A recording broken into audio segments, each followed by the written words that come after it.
5 जो है हमारा आधुनिक विश्व में चरवाहे, इनके बारे में हम जानेंगे कि आधुनिक विश्व में कौन कौन से चरवाही प्रजातियां रही हैं, चरवाही जातियां रही हैं और उनके जनजीवन पर क्या असर पड़ा है, यानी औपनिवेशिक शासन का उनके जनजीवन पर क्या असर पड़ा है, वो सब हम इस चैप्टर के अंतर्गत देखेंगे। तो चलिए स्टार्ट करते हैं आज का वीडियो, देखते हैं क्या क्या नोट डाउन करना है हमें। देखिए सबसे पहली हेडिंग आपकी यही है, पहाड़ों में, यानी कि भारतीय पहाड़ों में जो जनजातियां रहती थी, जो आपके चरवाही जनजातियां थी, उनके बारे में पहले जानेंगे। तो पहली हेडिंग आपकी यही है, पहाड़ों में। देखिए पहाड़ों में आपने हेडिंग डाल दी होगी। अब पहली इसमें पहाड़ों में हेडिंग जो है, सब हेडिंग ये है गुज्जर बकरवाल, गुज्जर बकरवाल, ये हेडिंग डाल दीजिए, गुज्जर बकरवाल, और आगे लिख देना कश्मीर, गुज्जर बकरवाल, आगे ब्रैकेट में कश्मीर, यानी ये जो गुज्जर बकरवाल जो जनजाति है ये कश्मीर में पाई जाती है, कश्मीर, ठीक है, आगे ब्रैकेट में कश्मीर लिख देना, ठीक है, गुज्जर बकरवाल, आगे ब्रैकेट में कश्मीर। देखिए ये जो जनजाति है ये भेड़ बकरियों के बड़े बड़े रेवड़ रखते थे, यानी कि गुज्जर और बकरवाल समुदाय के लोग भेड़ बकरियों के बड़े बड़े रेवड़ रखते थे, और इस समुदाय के जो अधिकतर लोग थे वो मवेशियों के लिए यानी कि इधर से उधर जाया करते थे, यानी मौसम के अकॉर्डिंग जाया करते थे। जाड़ों में जब पहाड़ियों पर बर्फ जम जाती थी तो इस शिवालिक के निचले इलाकों में आकर अपना डेरा जमा लेते थे, और जैसे ही यानी कि जाड़े चले जाते, गर्मियां आती थी, गर्मियां आते ही अपने फिर से निवास स्थान पे पुनः वापस लौट जाते थे। इस तरह से ये मतलब ये लोग रहते थे। तो देखिए इसमें नोट करेंगे आप, इसमें गुज्जर और बकरवाल ब्रैकेट में कश्मीर। देखिए ये लोग भेड़ और बकरियां के बड़े बड़े रेवड़ रखते थे, यानी कि ये लोग भेड़ और बकरियों के बड़े बड़े रेवड़ रखते हैं, ठीक है। ये जाड़ों में, ये देखिए ये जाड़ों में शिवालिक की निचली पहाड़ियों, ये जाड़ों में शिवालिक की निचली पहाड़ियों, ठीक है, शिवालिक की निचली पहाड़ियों में, गर्मियों में पीर पंजाल पार कर कर, गर्मियों में जो है पीर पंजाल जो है, पीर पंजाल की घाटी से पार, पीर पंजाल के दर्रे को पार कर कश्मीर घाटी में तथा मौसम के अनुसार अपना ठिकाना बदलते रहते हैं। ये आपका नोट करना है आपका इसमें कि ये लोग भेड़ और बकरियों के बड़े बड़े रेवड़ रखते हैं। ये जाड़ों में शिवालिक की निचली पहाड़ियों में, गर्मियों में पीर पंजाल पार कर कश्मीर घाटी में तथा मौसम के अनुसार अपना ठिकाना बदलते रहते हैं, ठीक है। ये आप नोट डाउन कर लेंगे इसमें। अब देखिए अगली जो हेडिंग है, अगली जो सेकंड हेडिंग है, ये है गद्दी। एक और है चरवाहा जनजाति जो है, ये है गद्दी जनजाति है। ये आपकी जो पाई जाती है हिमाचल में पाई जाती है, आप ब्रैकेट में हिमाचल लिख देना, हिमाचल, ठीक है, गद्दी, हिमाचल लिख देना ब्रैकेट में, ठीक है। सेकंड हेडिंग गद्दी। ठीक है, ये भी चरवाहा समुदाय है, ये भी एक चरवाहा समुदाय है, ठीक है। और ये भी मौसम के अनुसार जाड़ों में शिवालिक की निचली श्रेणियों में और गर्मियों में लाहौल और स्पीति में बिताते हैं, यानी कि गर्मियां लाहौल और स्पीति में बिताती हैं, जाड़ों में शिवालिक की निचली से पहाड़ियों में आकर बस जाते हैं, और गर्मियों में ये लाहौल और स्पीति में अपनी गर्मियां जो है बिताते हैं, ठीक है।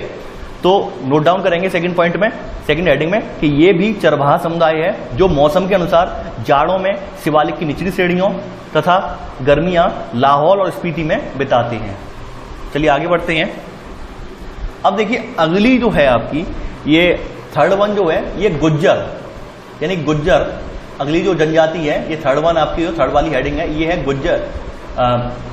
ये आपकी है गुज्जर। देखिए वो पहली वाली जो थी वो गुज्जर बकरवाल थी, जो कश्मीर में रहती है, ये केवल गुज्जर है। पहली वाली ध्यान रखना, पहली वाली गुज्जर बकरवाल थी, ये केवल गुज्जर है।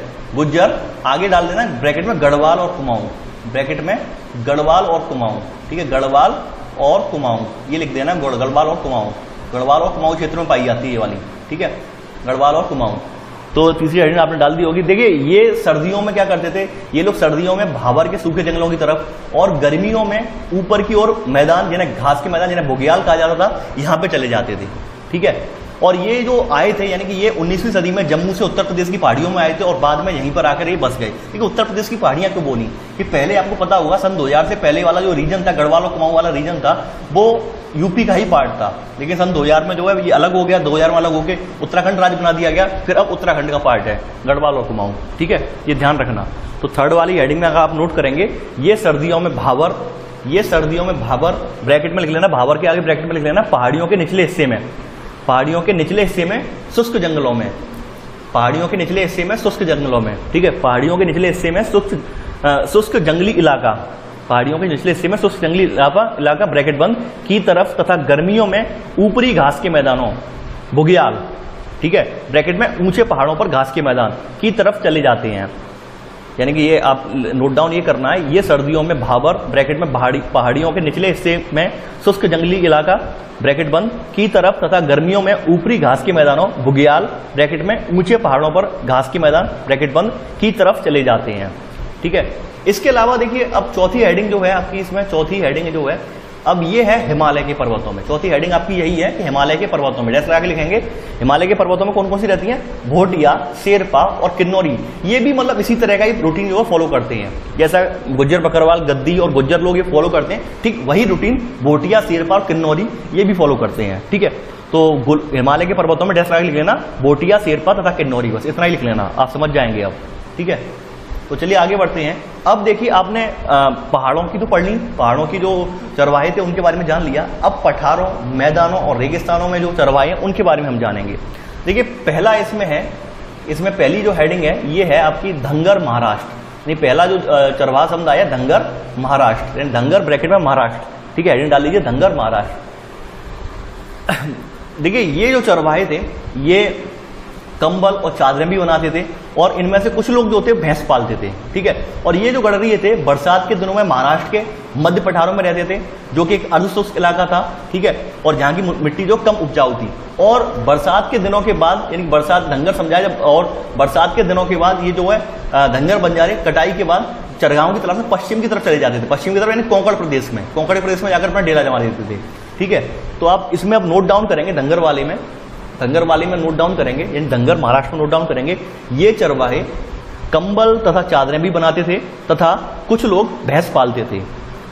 ये चरवाहे कंबल तथा चादर बनाते थे, चादरें भी बनाते थे तथा कुछ भैंस भी पालते थे। ठीक है, अब इसी में आगे लिखेंगे धंगर चरवाहे बरसात के दिनों में महाराष्ट्र के मध्य पठारों में, धंगर चरवाहे बरसात के दिनों में महाराष्ट्र के मध्य पठारों में ब्रैकेट में लिख लेना अर्धशुष्क, यानी ब्रैकेट में लिख लेना अर्धशुष्क इलाके, इसके आगे ब्रैकेट में लिख लेना अर्धशुष्क इलाके। ठीक है, ये लिख लेना कि महाराष्ट्र धंगर चरवाहे बरसात के दिनों में महाराष्ट्र के मध्य पठारों में ब्रैकेट में अर्धशुष्क इलाके, अक्टूबर के आसपास, यानी अक्टूबर के आसपास पश्चिम की तरफ कोंकण के इलाके में रहते हैं। पश्चिम की यानी कि अक्टूबर के आसपास पश्चिम की तरफ कोंकण के इलाके में रहते हैं। ये आपका धंगर महाराष्ट्र, यानी आपने धंगर जो थी चरवाहा जनजाति, इसके बारे में लिख लिया आपने। अब चलिए आगे बढ़ते हैं। अब देखिए अगली जो है, अगली जो आपकी जो है ये है गोल्ला। अगला जो हेडिंग सेकंड हेडिंग है गोल्ला कौमा कुरुमा और कुरुवा, गोल्ला कुरुमा और कुरुवा।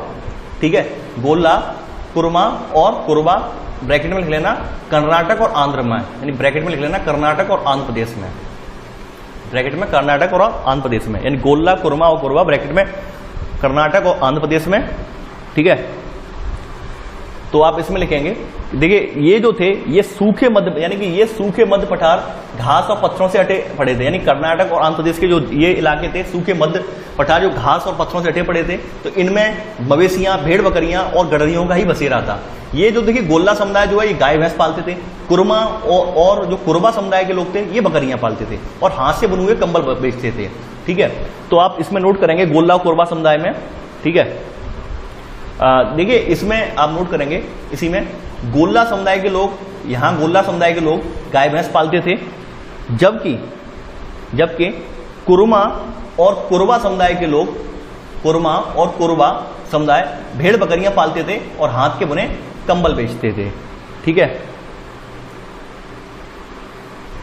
अब इसी में अगला सब पॉइंट है, देखिए ये लोग जो थे, यानी कि ये लोग बरसात और सूखे मौसम के हिसाब से अपनी जगह बदलते थे। अगला सब पॉइंट इसी में, ये सूखे महीनों में, ये लोग बरसात और मौसम के हिसाब से अपनी जगह बदलते थे। अब अगला सब पॉइंट इसी में, सूखे महीनों में वे तटीय इलाकों की तरफ चले जाते थे। ठीक है, जबकि बरसात शुरू होने पर वापस चल देते थे। ये आप इतना नोट डाउन इसमें कर लेंगे। ठीक है, चलिए आगे बढ़ते हैं। अब देखिए अगला समुदाय जो है ये है आपका तीसरा जो है, तीसरी हेडिंग है, ये है बंजारा समुदाय। ठीक है, बंजारों के बारे में आप ऑलरेडी पढ़ चुके हैं इतिहास में, यानी कि आपने क्लास 6 और 7 के इतिहास में आप पढ़ा था आपने। अब बंजारे जो हैं, बंजारे ब्रैकेट में लिख लेना, बंजारे ब्रैकेट में लिख लेना, बंजारे हेडिंग डाल देना, केवल बंजारे केवल हेडिंग डाल देना बंजारे। ठीक है, हेडिंग आपने डाल दी बंजारे। देखिए बंजारे जो हैं यूपी, पंजाब, मध्य प्रदेश, महाराष्ट्र, इनके इलाकों में रहते हैं, ये चरवाहों की खोज में जो है दूर दूर तक जाते हैं और ये किसानों को अनाज के बदले में खेती के जानवर बेच के आते थे। ठीक है, यानी कि ये अच्छे चरगाहों की खोज में एक जगह से दूसरी जगह भ्रमण करते रहते थे और जब इन्हें अनाज की जरूरत पड़ती थी तो क्या करते थे, अपने पास जो इनके जानवर होते थे उन्हें बेच देते थे, उन्हें बेचने के बदले में इन्हें अनाज मिल जाता था। ठीक है, तो आप नोट डाउन करेंगे, इसमें नोट डाउन करेंगे बंजारी में, ये उत्तर प्रदेश, पंजाब, मध्य प्रदेश और महाराष्ट्र के इलाकों में रहते थे, के कई इलाकों में रहते थे।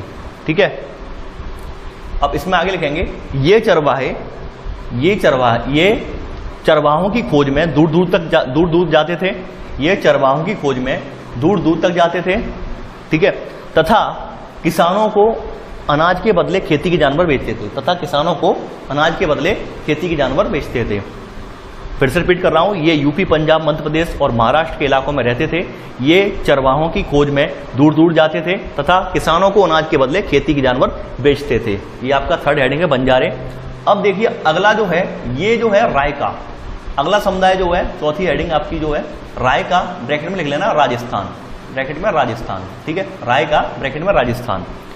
देखिए ये जो है ये खेती के साथ साथ चरवाहों का काम भी करते थे। बरसात में देखिए आपको पता होगा राजस्थान का जो इलाका है, यानी कि राजस्थान का जो ऊपरी इलाका है, पश्चिमी राजस्थान बोला जाता है, वो एकदम बंजर है, यानी एकदम मरुस्थलीय इलाका है वहां पर। तो वहां पर बरसात तो होती नहीं है, बरसात तो ना के बराबर होती है। ठीक है, यानी कि बरसात में केवल ये बाड़मेर, जैसलमेर, जोधपुर और बीकानेर के अपने गाँव में ही रहते थे, यानी कि उस दौरान वहां पर चारा मिल जाता था और अक्टूबर के बाद वहां के चरगाह सूख जाते थे तो इन्हें निचले इलाकों में आना पड़ता था। ठीक है, तो आप इसमें नोट डाउन करेंगे, ये खेती के साथ साथ चरवाहों का काम भी करते थे, ये खेती के साथ साथ चरवाही का काम भी करते थे। ठीक है, इसी में आगे लिखेंगे बरसात में बाड़मेर, जैसलमेर, जोधपुर और बीकानेर के बरसात में बाड़मेर, जैसलमेर, जोधपुर और बीकानेर के रायका अपने गांव में ही रहते थे, अपने गांव में ही रहते थे। पर अक्टूबर आते आते ये दूसरी जगह चले जाते थे, पर अक्टूबर आते आते ये दूसरी जगह चले जाते थे। अब देखिए इसी में अगली हेडिंग, सब हेडिंग आप डालेंगे, ये रायकाओं का एक तबका ऊंट तो अन्य भेड़ बकरियां पालते थे, यानी रायकाओं का जो एक तबका था वो ऊंट पालता था, यानी रायकाओं का एक तबका ऊंट पालता था जबकि कुछ भेड़ बकरियां पालते थे। ठीक है, ये सब पॉइंट है आपका रायका में। अब चलिए आगे बढ़ते हैं। अब देखिए अगली जो हेडिंग है आपकी, ये है औपनिवेशिक शासन का चरवाहों का जीवन। औपनिवेशिक शासन और चरवाहों का जीवन, यानी औपनिवेशिक शासन का चरवाहों के जीवन पे क्या असर पड़ा। देखिए आई होप मुझे इसमें बताने की ज़्यादा जरूरत नहीं है, आप सब लोग जानते हैं कि औपनिवेश का मतलब ही क्या था। औपनिवेश का मतलब ये था कि उनका बस हमें तो यहाँ से लूटना है, हमें जितना मिल जाए, यानी जिस रिसोर्स से हमें जितना पैसा मिल जाए बस उसे खींचना है हमें, और उन्हें कुछ मतलब तो था नहीं इनसे।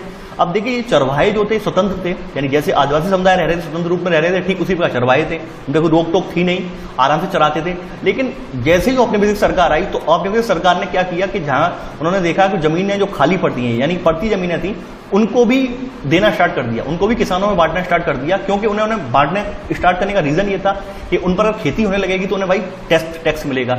अगर पड़ती जमीन पड़ी रहेगी, यानी बेकार जमीन पड़ी रहेगी, उससे कुछ मिलने वाला तो है नहीं, इसलिए उन्होंने वो जमीनें जो थी वो डिवाइड करना स्टार्ट कर दी, लोगों को डिस्ट्रीब्यूट करना स्टार्ट कर दी।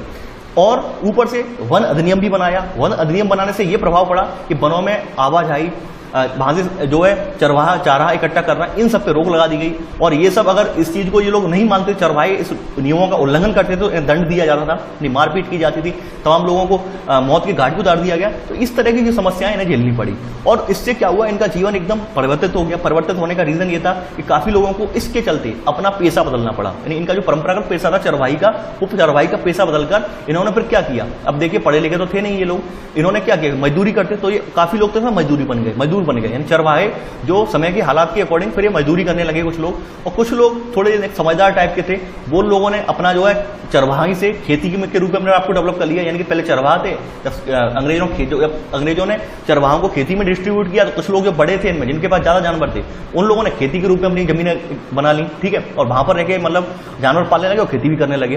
तो ये असर पड़ा यानी औपनिवेशिक शासन पर। ठीक है, तो देखिए इसमें पहला पॉइंट आप नोट करेंगे, औपनिवेशिक शासन में चरागाह सिमट गए। औपनिवेशिक पहला पॉइंट है, औपनिवेशिक शासन में चरागाह सिमट गए। इधर उधर आने जाने पर बंदिशें लगने लगी। औपनिवेशिक शासन में चरागाह सिमट गए, इधर उधर आने जाने पर बंदिशें लगने लगी। ठीक है, पहला पॉइंट है आपका। सेकंड पॉइंट है, नोट करेंगे, अंग्रेज सरकार चरागाहों को खेती की जमीनों में बदलकर कुछ खास लोगों को सौंप देते थे, यानी कुछ खेती की जमीनों में बदलकर कुछ खास लोगों को सौंप देते थे ताकि जूट यानी पटसन, कपास,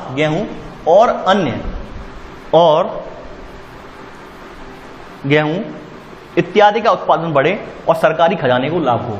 यानी कि मैंने बताया था, अंग्रेजों का केवल एक उद्देश्य था, उन्हें केवल और केवल यहां से लाभ कमाना था। उन्हें कोई मतलब नहीं था अपने, ना भारत से मतलब था, ना भारत के लोगों से मतलब था। अब देखिए, एक ही लाइन बार बार आ जाती है तो उससे ज्यादा डिस्क्राइब करने में फायदा भी कुछ नहीं है, एलाबोरेट बार बार करने से कोई फायदा नहीं है, आप जानते हैं। ठीक है, तो सेकंड पॉइंट है आपका, अंग्रेज सरकार चरागाहों को खेती की जमीनों में बदलकर कुछ खास लोगों को सौंप देते थे ताकि जूट, कपास, गेहूं इत्यादि का उत्पादन बढ़े और सरकारी खजाने को लाभ हो। ठीक है, अब देखिए अगला यानी थर्ड पॉइंट है 19वीं सदी के मध्य तक वन अधिनियम लगाकर ठीक है, 19वीं सदी के मध्य तक वन अधिनियम लगाकर देवदार, देखिए कहां लिखे हैं यहाँ पे, कोई दिक्कत नहीं, बोलता जा रहा हूं, हाँ ये है, लगाकर देवदार या साल इत्यादि के जंगलों को आरक्षित घोषित किया गया। देवदार या साल इत्यादि के जंगलों को आरक्षित घोषित किया गया। ठीक है, आरक्षित घोषित किया गया तथा चरवाहों को उनमें जाने पर पाबंदी लगाई गई। थर्ड पॉइंट आपका यही था कि 19वीं सदी के मध्य तक वन अधिनियम लगाकर देवदार या साल इत्यादि के जंगलों को आरक्षित घोषित किया गया तथा चरवाहों को उनमें जाने पर पाबंदी लगाई गई। ठीक है, ये आपका थर्ड पॉइंट था। अब देखिए चौथा पॉइंट है आपका, चौथा पॉइंट आप नोट करेंगे। चौथा पॉइंट है, देखिए यहां पर जंगलों में जो लोग जाते थे, चरवाए जाते थे, उन्हें पास लेना पड़ता था, यानी कि उसमें एंट्री करने के लिए पास बनता था, उन्हें परमिट लेना पड़ता, उसे पास बोलते थे। उस पास के जरिए वो कुछ समय के लिए उस जंगल में जा सकते थे और उसमें लिमिट लिखी रहती थी, भाई इतने टाइम तक के लिए आप रह सकते हैं इसमें, उससे ज्यादा नहीं रह सकते हैं यहाँ पर। ठीक है, और यानी कि प्रवेश की और वापसी की सब तारीख लिखी होती थी पास में। ठीक है, तो चौथा पॉइंट आप नोट करेंगे, जंगलों में रहने के लिए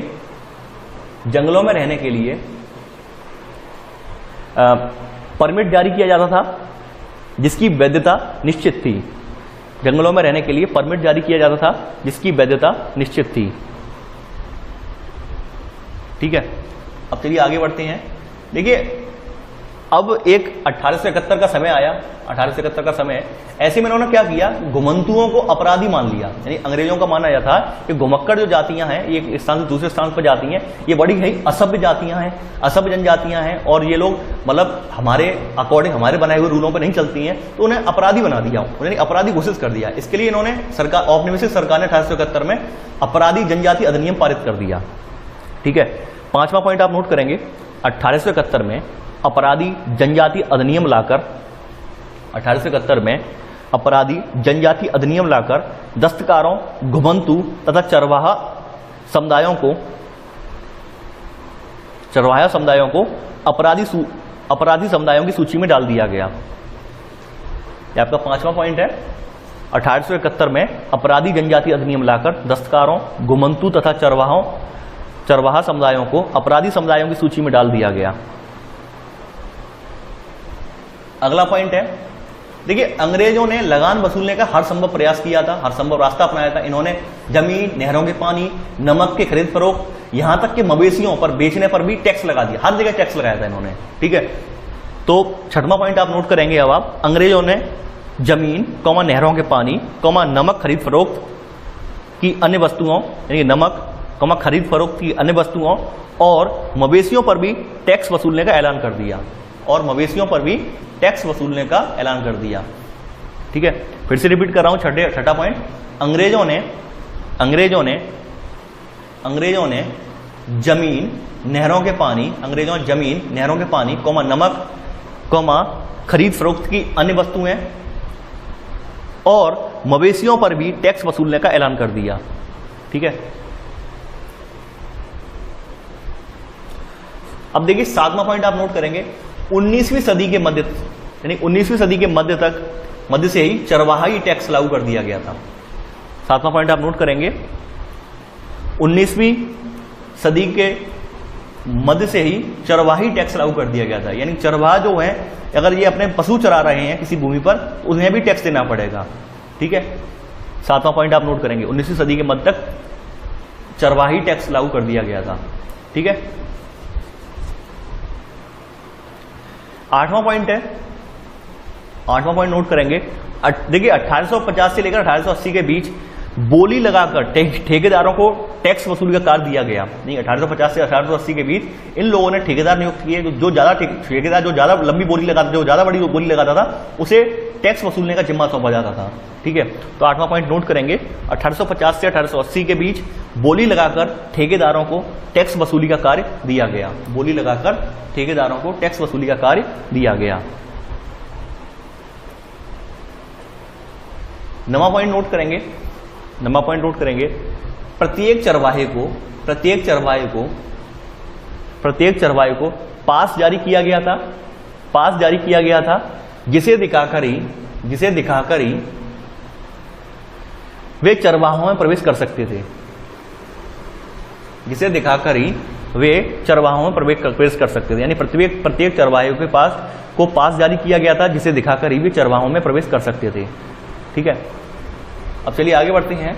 अब 10वीं हेडिंग है, देखिए चरगाहों के बेहिसाब इस्तेमाल से चरगाहों का स्तर जो है गिरने लगा, यानी चरगाहों का जो बेहिसाब इस्तेमाल कैसे हुआ, यानी जो चरगाहे थे पहले उनमें खेती भी करवाई गई, खेती के बाद जो उनमें ठूंठ बचते थे, फसल काटने का ठूंठ बचते थे, उन पर पशुओं को चराने की अनुमति देते थे ये लोग, तो वहां पर उन्होंने हद से ज्यादा खेती करवाई, यानी उन्हें उनका उद्देश्य केवल ये था कि हमें ज्यादा से ज्यादा यहाँ से धन अर्जन करना, ज्यादा से ज्यादा उगाही करनी है। तो इससे क्या हुआ, चरगाहों का स्तर गिरने लगा। उसके अलावा चरवाहों की संख्या भी कम हुई, फलस्वरूप जानवरों की सेहत पर भी और उनकी तादाद पर भी असर पड़ा इससे। ठीक है, काफी सारे जानवर जो थे चारे की कमी की वजह से और अकाल पड़ा उसकी वजह से बहुत सारे जानवर जो है बड़ी संख्या में मर गए।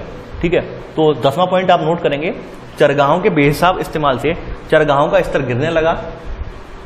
ठीक है, चरगाहों का स्तर गिरने लगा, जानवरों की सेहत खराब होने लगी, जानवरों की सेहत खराब होने लगी, चारे की कमी और बार-बार अकाल की वजह से कमजोर जानवर अधिक संख्या में मरने लगे, और बार-बार अकाल की वजह से कमजोर जानवर अधिक संख्या में मरने लगे। 10वां पॉइंट आपका यही था कि चरगाहों के बेहिसाब इस्तेमाल से चरगाहों का स्तर गिरने लगा, जानवरों की सेहत खराब होने लगी, चारे की कमी, बार-बार अकाल की वजह से कमजोर जानवर अधिक संख्या में मरने लगे। ठीक है, अब देखिए बदलावों का सामना कैसे किया, इन लोगों ने जो बदलाव आए थे उनका सामना कैसे किया था। तो आप अगली हेडिंग डाल दीजिए, बदलावों का सामना। बदलावों का जो चरगाहे थे इन्होंने बदलावों का सामना कैसे किया। अगली हेडिंग आपकी यही है कि बदलावों का सामना। ठीक है, ये आपकी अगली हेडिंग है, बदलावों का सामना। ठीक है, ये अगली हेडिंग है आपकी, बदलावों का सामना। देखिए इसमें अब क्या किया, चरवाहों का विकल्प तो था नहीं कोई, तो संसाधन खत्म हो गए। संसाधन खत्म क्यों हो गए कि हर जगह अंग्रेजों का नियंत्रण था, वनों में जा नहीं सकते थे, और जो चरवाही भूमि थी उस पर भी एक लिमिट लगा दी गई, भाई यहाँ पे आपको जो है एक पास मिलेगा, पास के बिना आप इसमें एंट्री नहीं कर सकते। ऐसी स्थिति में क्या करते वो, ऐसी स्थिति में उन्होंने जानवरों की संख्या कम करना उचित समझा कि जानवरों की संख्या कम कर देते हैं। ठीक है, और कुछ जो है नए चरगाहों को ढूंढ लिया गया, उन लोगों ने फिर कुछ जो आसपास के ऐसे चरगाहे थे जिन पर अंग्रेजों की निगाह नहीं पड़ी थी, उन चरगाहों तक पहुंच गए। कुछ लोग जो धनी लोग थे वो चरवाहे जो थे जमीन खरीदकर स्थायी रूप से रहने लगे, कुछ लोग जो थे उन्होंने नियमित खेती करके व्यापार करना स्टार्ट कर दिया, कुछ लोगों ने सारे मवेशी बेचकर जो है मजदूरी करने लगे। तो इस तरह से चरवाहों की जो जिंदगी थी वो एकदम सिमट कर रह गई। ठीक है, तो अब आप नोट करेंगे यहां पर, इसमें नोट करेंगे आप पहला पॉइंट, बदलावों का सामना में पहला पॉइंट आपको नोट करना है। कुछ चरवाहों ने जानवरों की संख्या कम कर दी तो कुछ चरागाहों तक पहुंचे, कुछ चरवाहों ने जानवरों की संख्या कम कर दी तो कुछ नए चरागाहों तक पहुंचे। ठीक है, सेकंड पॉइंट नोट करेंगे, धनी चरवाहे जमीन खरीदकर एक जगह बसकर रहने लगे। धनी चरवाहे जमीन खरीदकर स्थायी रूप से बस गए, ये लिख लीजिए, धनी चरवाहे जमीन खरीदकर स्थायी रूप से बच गए। बस गए। कुछ नियमित खेती या व्यापार करने लगे, कुछ नियमित खेती व्यापार करने लगे, कुछ नियमित खेती या व्यापार करने लगे। तो कुछ गरीब चरवाए सूदखोरों के कर्ज में दबते चले गए। तो कुछ गरीब चरवाए सूदखोरों के कर्ज में दबते चले गए। ठीक है, विराम।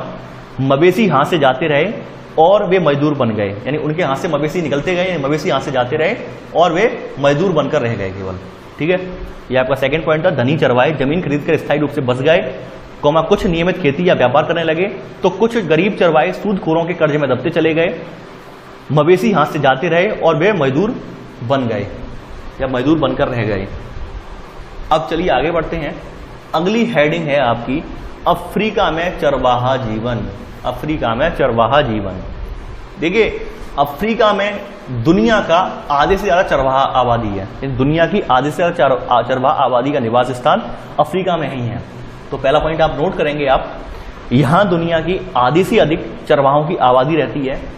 यहां दुनिया की आधी से अधिक चरवाहों की आबादी रहती है, जिनमें बेदुइन्स, बर्बेर्स, मासाई, सोमाली, बोरान और तुर्काना, सोमाली, बोरान और तुर्काना प्रमुख चरवाहा समुदाय हैं। प्रमुख चरवाहा समुदाय हैं। पहला पॉइंट रिपीट कर रहा हूं, यहां दुनिया की आधी से अधिक चरवाहों की आबादी रहती है, जिनमें बेदुइन्स, बर्बेर्स, मासाई, सोमाली, बोरान और तुर्काना प्रमुख चरवाहा समुदाय हैं। ठीक है, देखिए इनमें से, इसी में सब पॉइंट है, पहले वाले में पॉइंट सब पॉइंट है। इनमें से ज्यादातर अब अर्धशुष्क घास के मैदानों या सूखे रेगिस्तानों में रहते हैं। अर्धशुष्क घास के मैदानों में रहते हैं जहां खेती नहीं होती, जहां खेती नहीं होती। इनमें से ज्यादातर अब अर्धशुष्क घास के मैदानों या सूखे रेगिस्तानों में रहते हैं जहां खेती नहीं होती। अगला सब पॉइंट पहले पॉइंट में ही है। यहां के चरवाहे गाय, बैल, ऊंट, बकरी, भेड़ व गधे पालते हैं और दूध, मांस, पशुओं की खाल व ऊन आदि बेचते हैं। ठीक है, अगला सब पॉइंट इसी में है। यहां के चरवाहे गाय, बैल, ऊंट, बकरी, भेड़ व गधे पालते हैं और दूध, मांस, पशुओं की खाल व ऊन आदि बेचते हैं।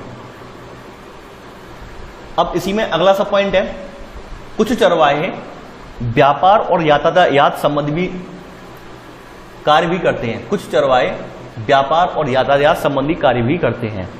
ठीक है, कुछ चरवाहे व्यापार और यातायात संबंधी कार्य भी करते हैं। अब देखिए अफ्रीका में उपनिवेशवाद का प्रभाव, अगली हेडिंग आपकी यही है, उपनिवेशवाद का प्रभाव। अफ्रीका में अफ्रीका के चरवाहों पर उपनिवेशवाद का प्रभाव। ठीक है, आप हेडिंग डाल लीजिए, अफ्रीका के चरवाहों पर उपनिवेशवाद का प्रभाव। ठीक है, ये हेडिंग है, पर उपनिवेशवाद का प्रभाव।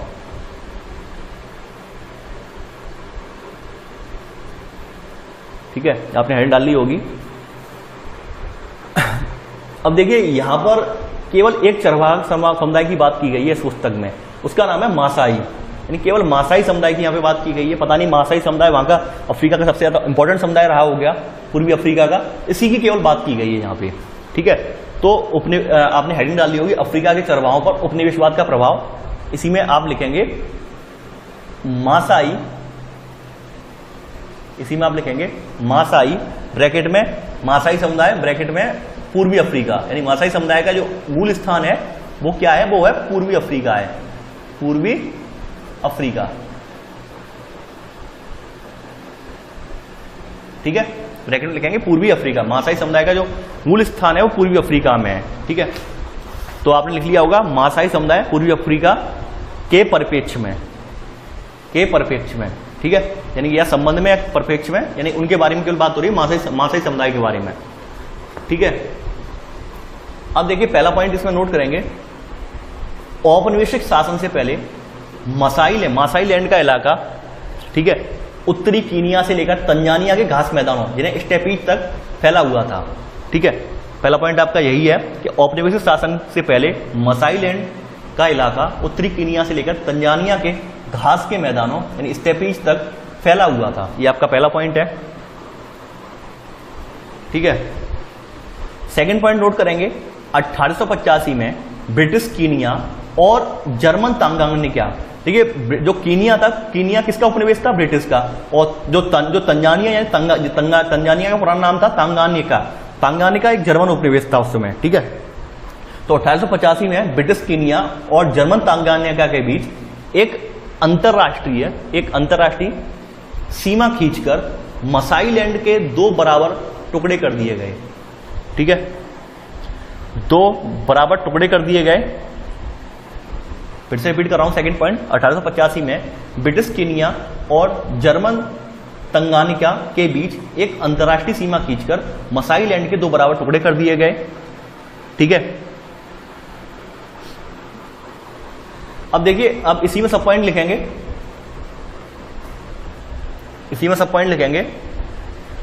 मसाइयों को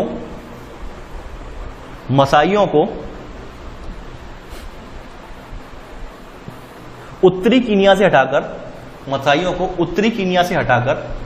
दक्षिणी कीनिया और उत्तरी तंजानिया के छोटे से इलाके में समेट दिया गया।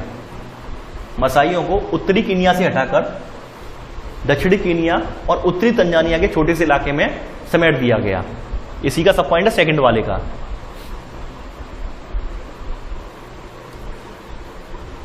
देखिए, बहुत सारे चरगाहे जो थे उन्हें शिकारगाह में बना दिया गया, इन्हें शिकारगाह में कन्वर्ट कर दिया गया, यानी शिकार खेलने का स्थान बना दिया गया उन्हें, ठीक है।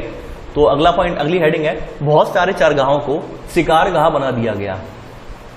यानी अंग्रेजों का शौक था शिकार करने का, तो बहुत सारे चारागाहों को कृषि भूमि या शिकारगाह बना दिया गया, ठीक है। चौथा पॉइंट है आपका, कीनिया में मासाई मारू व सांबुरू नेशनल पार्क और तंजानिया में सेरेंगेटी पार्क जैसे शिकारगाह इसी तरह अस्तित्व में आए थे। चौथा पॉइंट आपका यही है कि कीनिया में मासाई मारा व सांबुरू नेशनल पार्क और तंजानिया में सेरेंगेटी पार्क जैसे शिकारगाह इसी तरह अस्तित्व में आए थे, ठीक है। ये आपका चौथा पॉइंट है आपका। देखिए, यहां पर भी वही समस्या थी कि सब नियंत्रण जो है औपनिवेशिक सरकार का नियंत्रण होने लगा, तो अब धीरे धीरे करके वहां पर भी चारे की कमी होने लगी और चरागाहों का स्तर गिरने लगा, क्योंकि उन लोगों ने ज्यादातर उसे शिकार का जमीन में कन्वर्ट कर दिया था, यानी कि वहां पर प्रतिबंध लगा दिया गया था और उसे उनमें पार्क बना दिए गए थे। तो बड़ी समस्या ये थी चारा लाने के लिए जाए कहां वो लोग, ठीक है। तो 5वां पॉइंट नोट करेंगे आप, 5वां पॉइंट आप नोट करेंगे अब आप यहीं पे, चारे की कमी और चरागाहों का स्तर गिरना एक स्थायी समस्या बन गई। चारे की कमी और चरागाहों का स्तर गिरना एक स्थायी समस्या बन गई। ये आपका 5वां पॉइंट है। 6वां पॉइंट है आपका, 6वां पॉइंट आप नोट करेंगे। देखिए, यहां पर जो मसाई समुदाय थे, मसाई समुदाय की तरह भी अलग जो और सभ्यताएं थे, उनके लिए भी वही रिजर्व सीमा कर दी गई कि भाई इस इलाके से ज्यादा आप बाहर नहीं जा सकते, यानी इसी इलाके में आपको चराना होगा, ये इलाके प्रतिबंधित है। वही सिस्टम कर दिया गया इन लोगों के साथ भी, ठीक है। 6वां पॉइंट नोट करेंगे, चरावाहों के लिए भी आरक्षित सीमा तय कर दी गई, यानी चरावाहों के लिए, चरावाह जो थे उनके लिए भी आरक्षित सीमा तय कर दी गई। उन्हें उस सीमा से बाहर जाने पर सजा दी जाती थी। चरवाहों के लिए भी आरक्षित सीमा तय कर दी गई, उन्हें उस सीमा से बाहर जाने पर सजा दी जाती थी। चलिए आगे बढ़ते हैं। देखिए, मसाई समाज के जो था वो दो, अगली हेडिंग है मसाई समाज, यानी अगली हेडिंग नहीं, अगली लाइन है, मसाई समाज जो है दो सामाजिक श्रेणियों में बटा हुआ था, वरिष्ठ जन और योद्धा। अब जानते हैं वरिष्ठ जन कौन थे और योद्धा कौन थे। वरिष्ठ जन वो लोग थे उसमें जो अहम फैसले लेते थे, यानी विचार विमर्श करना, सभाएं करना उनका काम था। और योद्धा वो लोग होते थे जो लोग मवेशियों की रक्षा करते थे, यानी कि नौजवान जो होते थे वो लड़ाई के लिए दूसरे कबीलों से हिफाजत करते थे, यानी अपने कबीले की, मसाई कबीले की दूसरे कबीलों से हिफाजत करते थे। दूसरे कबीलों से जानवर यानी युद्ध लड़कर उनसे जानवर लेके आते थे, तो वो लोग जो थे वो योद्धा कहलाते थे। ठीक है, पहले क्या था, इन दोनों के बीच में गैप था, लेकिन जैसे जैसे औपनिवेशिक शासन आया, वरिष्ठ जन और योद्धाओं के बीच का जो गैप खत्म होता चला गया। अब ये गैप जो है अमीर गरीब का बन गया। यानी पहले क्या था कि भाई वो हमारे बड़े वरिष्ठ जन है, हम उनका सम्मान करते हैं, ये योद्धा समुदाय है। फिर ऐसा नहीं रहा इस समुदाय में। फिर क्या हुआ, फिर वही हुआ कि अमीर और गरीब वाला फैसला, जो फासला यहाँ पे क्रिएट हो गया। यानी कि जिनके पास ज्यादा जानवर थे, जिनके पास ज्यादा रिसोर्स मिले, जिन चरवाहों को, वो लोग अमीर बन गए, और जिनमें जो लोग प्रतिबंधों का शिकार हो गए, इन प्रतिबंधों के आगे जिन लोगों ने घुटने टेक दिए, वो लोग गरीब होते चले गए, मजदूरी करने लगे। तो इन लोगों के बीच जो खाई यानी कि वरिष्ठ जन और योद्धा की जो पहले हुआ करती थी दीवार कि भाई हम वरिष्ठ जन है, योद्धा है, वो दीवार खत्म होके अब अमीर और गरीब वाली दीवार यहाँ पे बन गई है। ठीक है, तो 7वां पॉइंट आप नोट करेंगे, मसाई समाज दो सामाजिक श्रेणियों में बटा हुआ था। मसाई समाज दो सामाजिक श्रेणियों में बटा हुआ था। पहली है वरिष्ठ जन यानी एल्डर्स, और सेकंड है योद्धा यानी कि वॉरियर्स।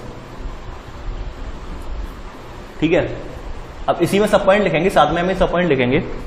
औपनिवेशिक शासन की पाबंदियों तथा नए नियमों ने इनके बीच उम्र के फासले को मिटा दिया तथा अमीर और गरीब में भेदभाव बढ़ गया। यानी कि इनके उम्र, पहले इनके उम्र के अकॉर्डिंग फासला होता था, लेकिन अब उम्र के अकॉर्डिंग फासला नहीं रहा, अब अमीर गरीबी वाला फासला हो गया यहां पर। ठीक है, फिर से रिपीट कर रहा हूं, 7वें का सब पॉइंट, औपनिवेशिक शासन की पाबंदियों तथा नए नियमों ने इनके बीच उम्र के फासले को मिटा दिया तथा अमीर और गरीब में भेदभाव बढ़ गया। ठीक है, तथा अमीर और गरीब में भेदभाव बढ़ गया।